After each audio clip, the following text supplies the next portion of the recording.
Welcome to Motivation for Success. Hoping you enjoy this video. Now we could talk of the wealth of experience, the wealth of friends, the wealth of love, the wealth of family, the wealth of culture, wealth of many kinds. However, in this program, we are more specifically going to talk about wealth in the sense of financial freedom. Wealth that comes from the conversion of effort and enterprise into currency and equity. For each of us, the amount of money required to be wealthy will differ, but the dream for all of us, I'm sure, is the same. Freedom from financial pressure, more freedom of choice, freedom to enjoy, and the opportunity to create and to share. Wealth, the possession of great financial resources that improves the quality of your life and gives you added dignity and expanded lifestyle. So decide for yourself what wealth means to you. Latch on to your own mental image of wealth, and let's see if the ideas I'm about to bring to you will make sense, and perhaps provide you with the inspiration to put the plan into high action, so that as the days pass, you will discover a growing sense of freedom and dignity, self-worth, substance, and lifestyle. Knowledge equals execution and speed. I don't run 24-hour days. I don't even think that way. Does that help you? Yes or no? It's a total difference. Next thing you need to do, you need to stop negotiating the price tags in your life. Here's the fact. I'm gonna give you the facts, okay? The fact of the matter is that when I was struggling, I was constantly negotiating whether it was worth it. Is it worth it? I'm away from my family. It's costing me money. I had to come to this seminar. Is it worth it? You're negotiating the price you're paying all the time. Does that sound familiar to you? Yes or no? Or the people around you are negotiating the price you're paying all the time. When I was poor and broke, when I would walk into a store, we all relate to this, I didn't look at what I wanted, I looked at price tags, and I flipped them over. What's it cost? What's it cost? What's it cost? What's it cost? I can get that one. What's it cost? When I looked at a menu, what's it cost? What's it cost? I'll get that. People who come from scarcity and are poor thinkers are constantly negotiating price. Wealthy people, there's a thin veil. They negotiate worth. There's a difference between cost and worth. Is what I'm doing worth it? Is what I'm doing worth it? Not what's it costing me. In fact, the price you will pay for not winning is infinitely greater the rest of your life than the price you will ever pay to win. But you're negotiating it too often. You're vacillating. It takes your energy. It strips your focus. For most people, their will to win is for sale. For most people, with enough failure, enough setbacks, enough adversity, you can buy them. They will relent. They will sell their dream. They'll sell their kids. They'll sell their future. This is the truth. You remember I said this to you because you're going to face this moment. There's going to be a point in time in your life where what you know is not enough. And if you're me, when I arrive at those points, I got to find something higher than me to pull me through. That's me. How many of you would consider yourself, I shouldn't ask you that. If you consider yourself a person of faith, you relate to what I'm talking about. You will eventually in your life arrive at a point where all your preparation, all your knowledge will not be enough, and you're going to have to rely on your faith and the decision you've made where you've negotiated the price in advance before it hits. Because for most people, enough of that, they'll relent. Yeah, it just wasn't for me. Yeah, it's just, the industry, the market changed, interest rates went up. We went into that market where just everybody was getting their butt handed to them. I learned all this stuff, just the timing was right. Or, you don't know about where I live. Where we live, this stuff doesn't work. I remember when I was stuck in anger for a long time. When I made a commitment to my adopted mother that I was going to purchase her a home. I'll never forget the experience of working real hard to get the money for the down payment. Someone had told me of a beautiful home in an exclusive area of Miami. Went to see it, took my mother there, and she said, yes, I want it. It was on the water. We went to the closing. My attorney said, Les, have you had a title search? I said, what's a title search? Well, we just take a couple of days to check it out and make sure there are no liens against the property that you might have to pay if you buy this home. The guy who was there selling me the house, he said, listen, he said, the only reason that I'm selling you this house and selling it at a loss is because I admire the fact that you want to purchase this house for your mother. I have another guy who will give me substantially more money, but I like you. And I've got to get back to Philadelphia. Now, if we cannot consummate this deal now, then the deal is off. I said, there are no liens against the property? He says, no, of course not. I looked at my attorney. I said, I believe him. I'll sign. She said, Mr. Brown, I'm not questioning his honesty. She said, but business is business.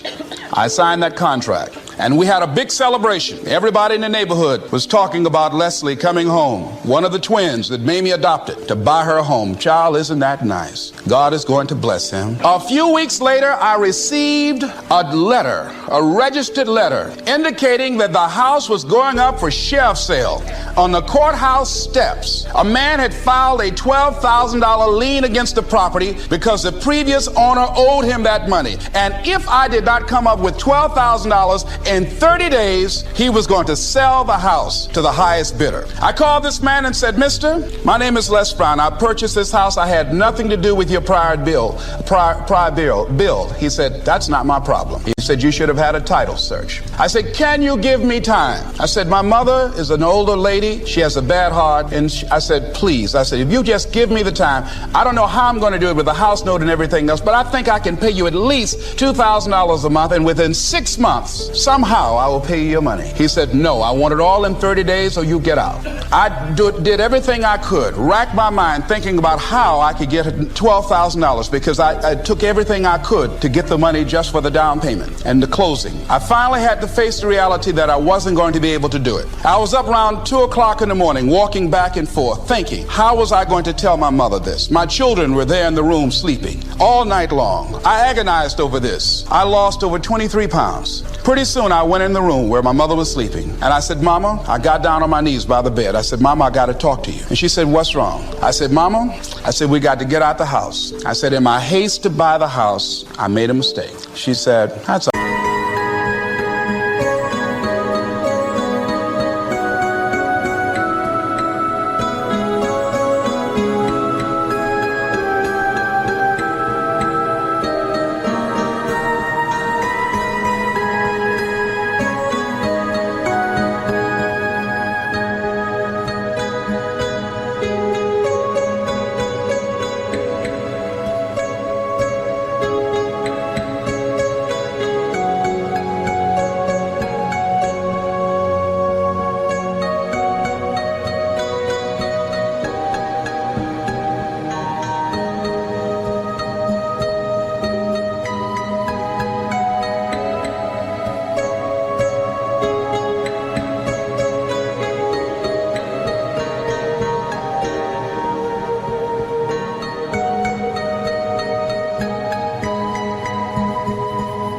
All right, baby, I didn't like this house anyhow.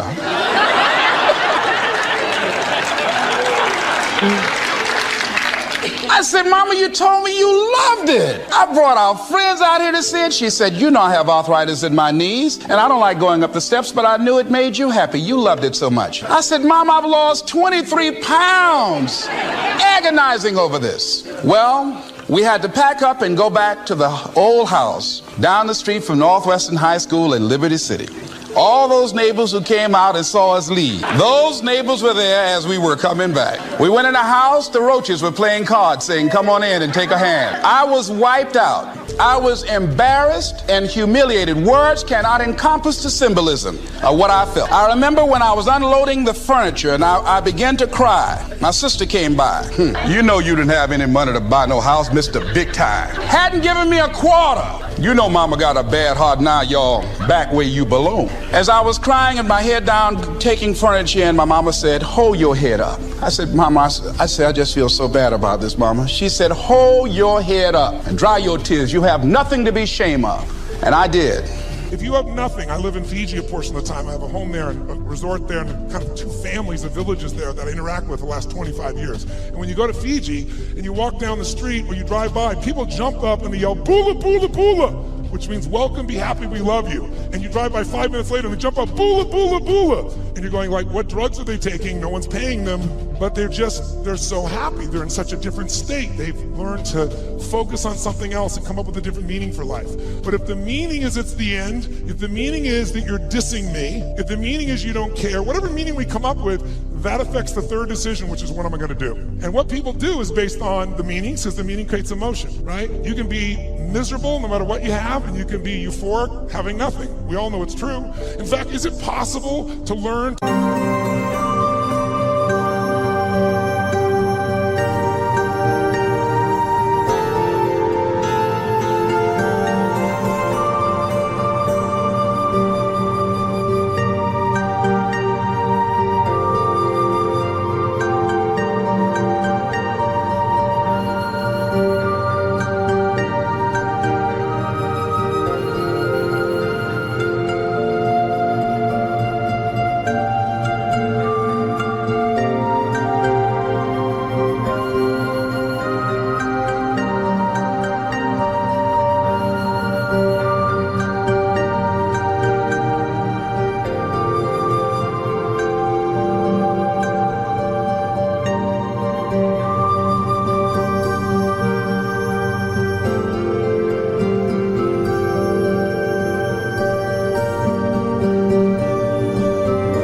to, let's, for example, all hell could be breaking loose around you, and you could just be sitting in a chair in this centered space, all hell breaking loose, and you could still feel great? Is that possible? Yes or no? Yes or no? Sure, but you and I live in a Western culture. Well, if you sit and bliss out, people come and take your furniture.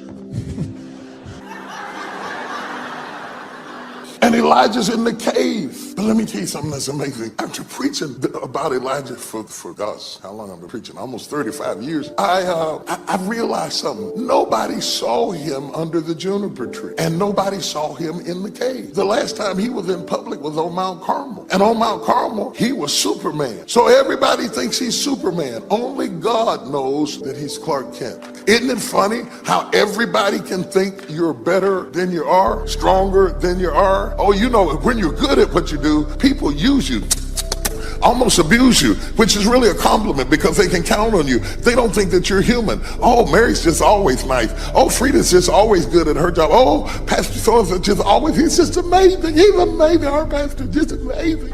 He's amazing. I just went to First Central and oh, it's just amazing. It's amazing.